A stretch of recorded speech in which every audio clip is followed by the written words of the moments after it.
lalaking may kasong may kaugnay sa iligal na droga na tinaguri ang top 8 regional most wanted person, arestado ng mga otoridad sa Bohol. Patrolwoman Judith Nicanor sa report.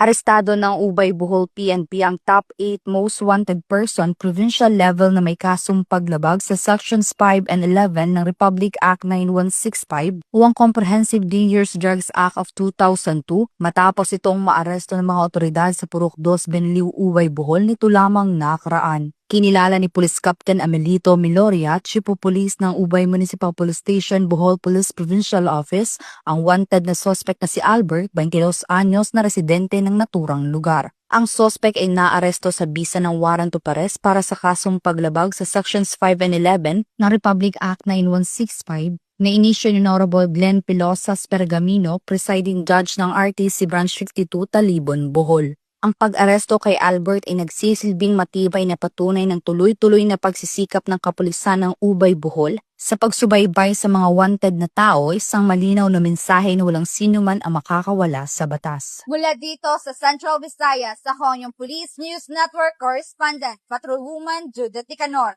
alagad ng batas, tagataguyod ng balitang pulis.